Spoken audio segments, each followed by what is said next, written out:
Mohamed, Monsieur le Premier ministre, Monsieur le Président de l'Assemblée nationale, Messieurs et Madame les ministres, honorables députés, Assalamu alaikum wa rahmatullahi wa barakatuh.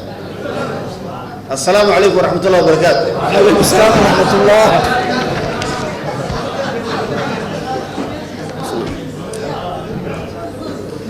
Merci Monsieur le Premier ministre pour m'avoir donné la parole. Je voudrais vous expliquer, éclaircir quelques points, partager avec vous quelques résultats et répondre concrètement aux questions que vous avez posées.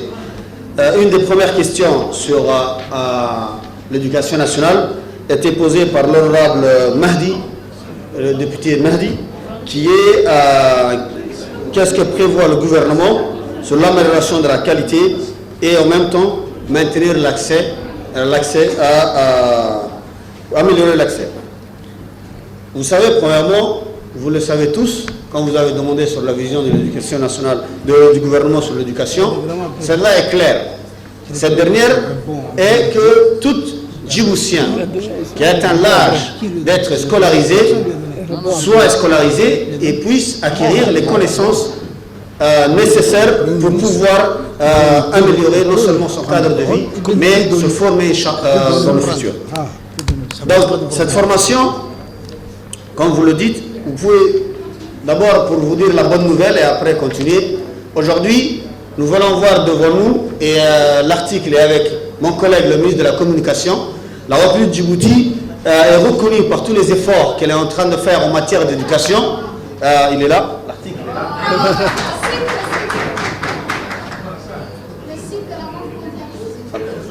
Elle est reconnue par tous les efforts qu'elle est en train de fournir et les avancées qu'elle a fait en matière d'éducation.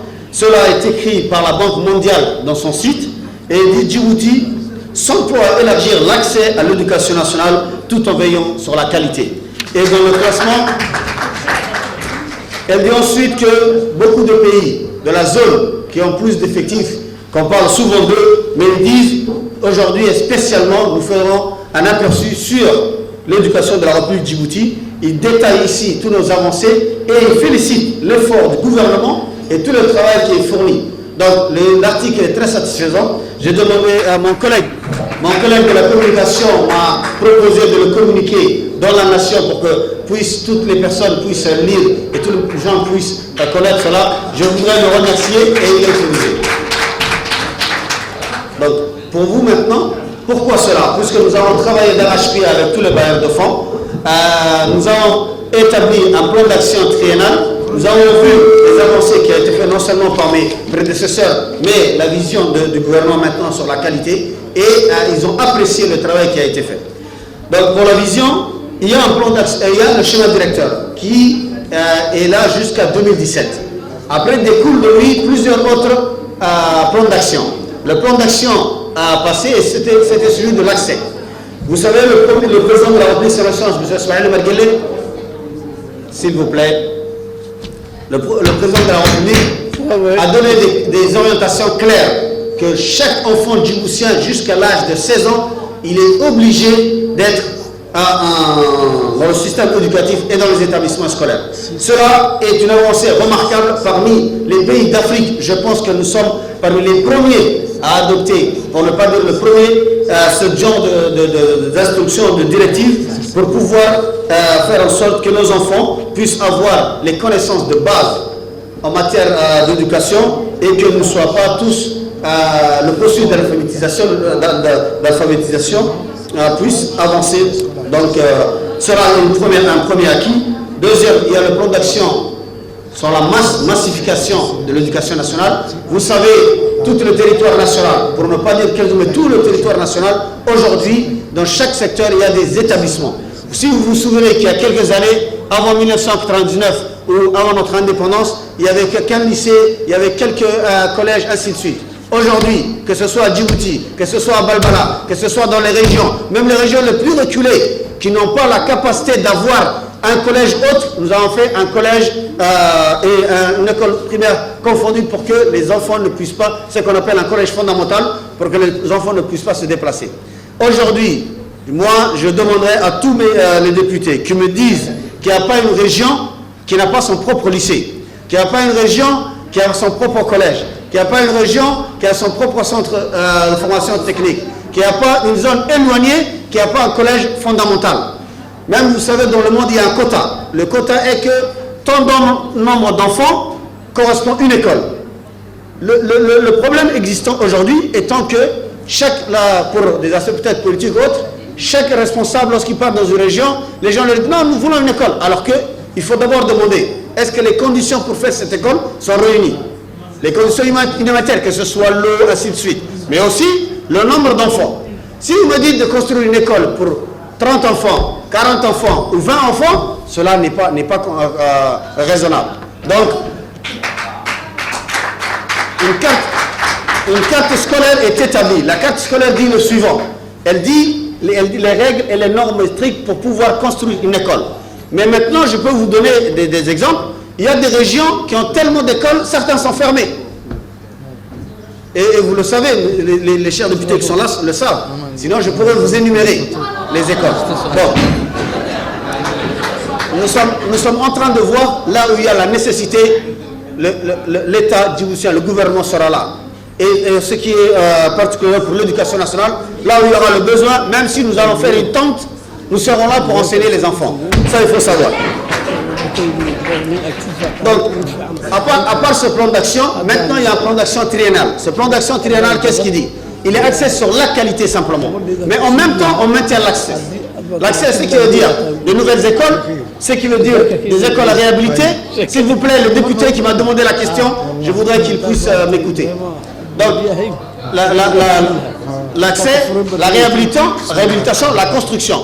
Le président de la République a donné des instructions claires pour pouvoir faire en sorte qu'il n'y ait qu'un simple flux et que les enfants, pour que vous savez, même des études scientifiques ont démontré que le double flux des fois peut être porté préjudice à l'acquisition des connaissances des enfants. Donc pour cela, l'élimination du double flux est en cours. La première phase, mon collègue, M. Moussa, ministre du Transport ici, l'a fait. La dernière phase, nous sommes en train de, Inch'Allah, de le réaliser avec le PIN qui va faire en sorte de construire 6 écoles nouvelles. Pour les régions, il n'y a pas beaucoup de difficultés, c'est acquis, mais pour la zone du Djibouti-Ville, la zone de Balbala, nous avons presque terminé, sauf zone Balbala 2. Que la zone qui est à côté juste de l'hôpital italien, ce secteur, qui est une des écoles qui a le plus de nombre d'élèves de toute la République, et la zone de Djibouti-Ville, tout ce qui est Bul'aou, CPS, République, cette zone, et nous sommes, Inch'Allah, en train je pense que septembre prochain, non seulement il y aura le simple flux qui verra le jour, mais aussi il y aura des autres mesures, telles que pouvoir donner des cours de soutien dans les écoles, les après-midi, aux enfants qui ont des difficultés dans l'apprentissage, que ce soit la lecture, que ce soit le mathématique, ainsi de suite. Des cours de soutien gratuits.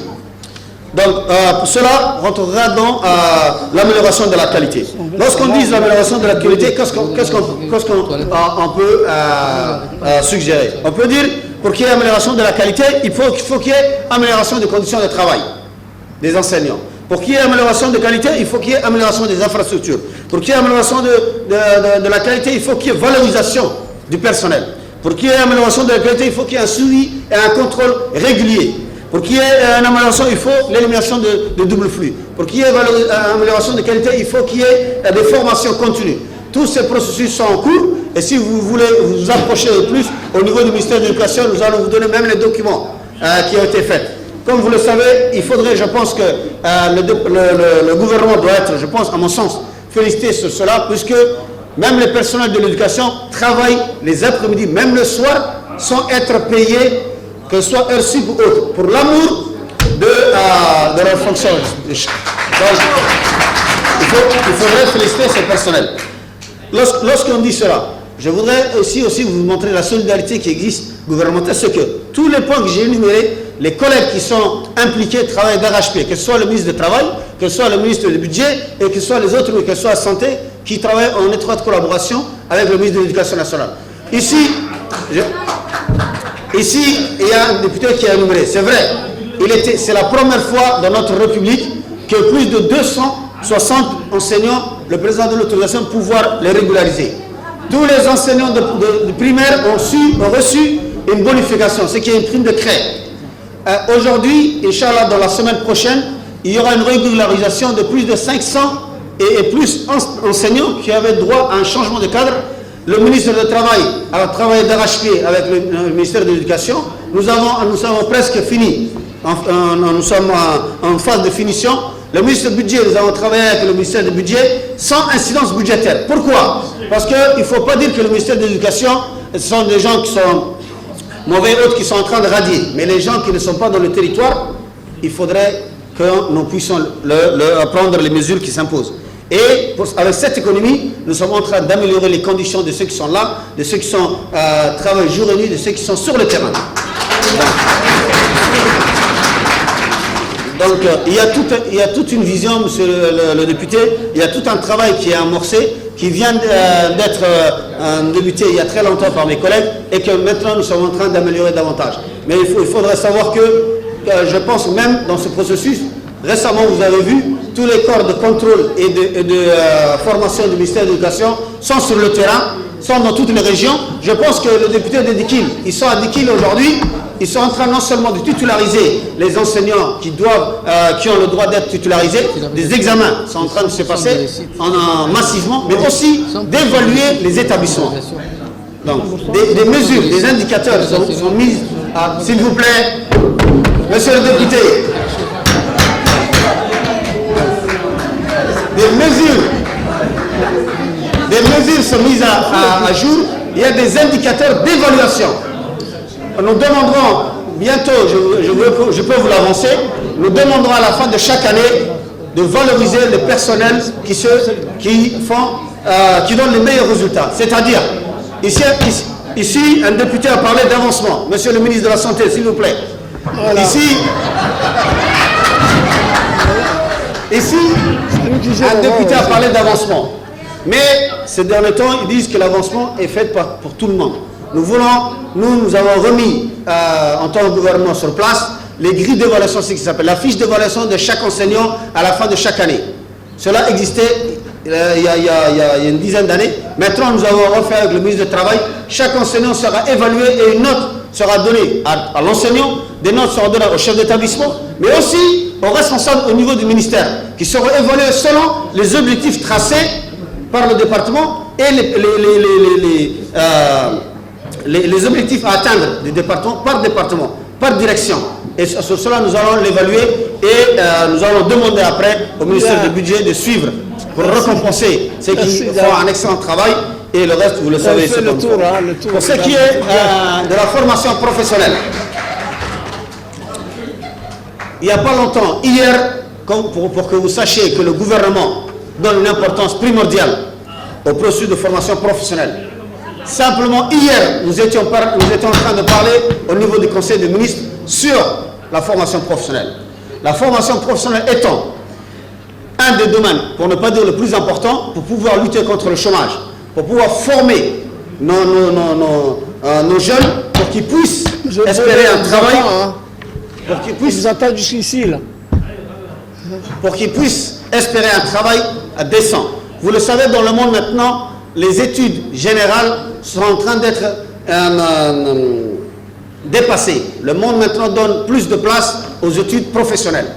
Mais nous avons une politique et nous sommes en train de nous donner les moyens pour cette politique. Sur le PIM, nous avons prévu de pouvoir investir.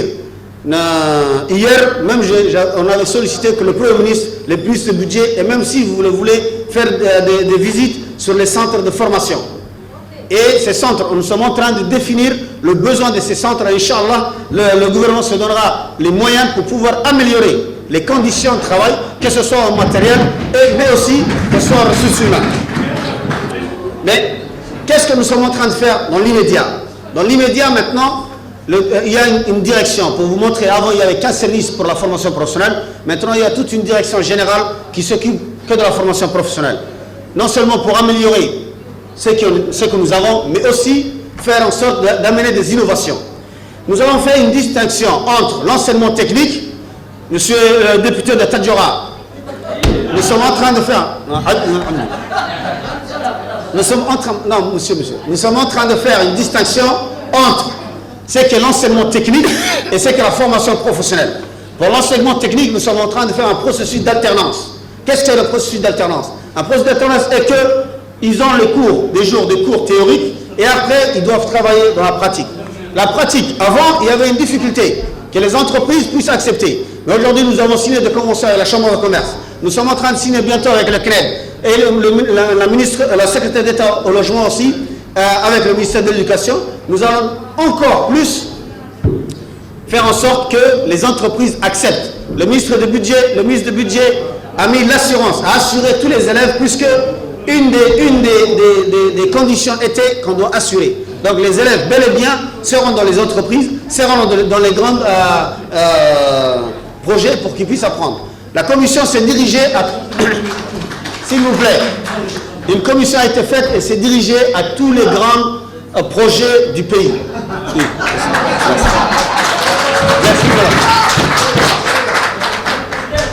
Une commission a été faite au sein du ministère de l'Éducation nationale. Monsieur le député, s'il vous plaît. Écoutez, une commission a été faite. Cette commission a fait un travail louable. Pourquoi? Ils se sont déplacés et ils ont visité tous les grands projets qui vont voir le jour bientôt à Djibouti. Ils ont demandé à tous ces entreprises, à toutes ces grandes sociétés, le besoin en métier qu'ils auront. Et ils ont dressé un rapport sur le besoin en métier. Maintenant, s'enchaîneront les formations. Même si l'éducation, c'est le gouvernement, et en particulier l'éducation, feront en sorte que même si les salles de classe ou les centres seront occupés le matin, le soir, les formations se donneront. Vous avez vu à la télévision, les formations en soudure ont commencé. Les élèves qui sont sortis ces 3 dernières années et du CFPA ainsi que d'autres sont appelés à venir s'enregistrer pour qu'on leur donne des formations encore plus avancées. Simplement la soudure à l'arc qui est en train de se faire. Les autres types de soudure pour pouvoir les préparer pour un possible recrutement de la grande usine de métallurgie qui va voir le jour. Monsieur Mohamed Awale connaît mieux que moi sur ce projet, mais il y a un projet qui aura besoin de 1000 employés. Et 1000 jeunes djiboutiens doivent en profiter au lieu d'amener de l'extérieur des spécialistes. Il y aura d'autres qui verront le jour. Pourquoi on doit faire appel à un plombier qui travaille à l'ONIAD ou autre pour qu'il puisse réparer dans les maisons ou dans un secteur X? Donc en plomberie, en électricité, ainsi de suite, il y aura des formations. Et pour cela, le gouvernement se donnera, Inch'Allah, les moyens. Le ministre du budget est là devant moi, il écoute. Très bien. Donc, on a besoin de votre accompagnement. Autre chose, pour la qualité de l'enseignement, je pense qu'il y a une grande partie qui est du rôle du député et que les députés ne le font pas. Je vais vous expliquer lequel. Écoutez-moi bien, s'il vous plaît. C'est bon de mettre tout. Écoutez. S'il vous plaît. C'est la dernière. Au lieu de mettre tout lorsqu'on dit qu'il y a un problème de lecture, il y a un problème de mathématiques. Avant, les parents s'occupaient de leur enfant. Nous, on peut faire tous les efforts du monde lorsque l'enfant est au sein du ministère des établissements scolaires, mais à l'extérieur. Il y a pas longtemps, il y a quelques années, à 6 heures, si l'enfant n'était pas à la maison, les parents le cherchaient ou lui mettaient une fessée. Pour aller regarder à la maison à côté les petits films de 6 heures, c'était difficile. Aujourd'hui, il y a un enfant de 7 ans qui, à 11 heures du soir, à 10 heures du soir, qui est dans les rues. Donc, où est la sensibilisation des députés plus qui représentent le peuple dans les quartiers? Est-ce que moi, j'ai vu très peu de députés qui sont dans les quartiers en train de dire aux familles, sensibiliser les familles sur le processus. S'il vous plaît, je termine. Donc, nous ferons tout ce qu'on peut, mais en contrepartie, des réunions dans les quartiers, avec la population, leur expliquer un suivi des parents d'élèves à leurs enfants. Les établissements, nous ouvrons la porte une fois par mois pour recevoir les parents. Et combien viennent? Très peu. Et toujours les mêmes. Très bien. Donc, maintenant, bientôt, il y aura une tournée du ministère de l'Éducation dans toutes les régions qui feront en sorte de sensibiliser aussi la population. Nous vous invitons de nous accompagner aussi dans cette tournée. Bon, monsieur Djama, On attend que les responsables du peuple fassent aussi leur partie du travail aussi. Je vous en remercie.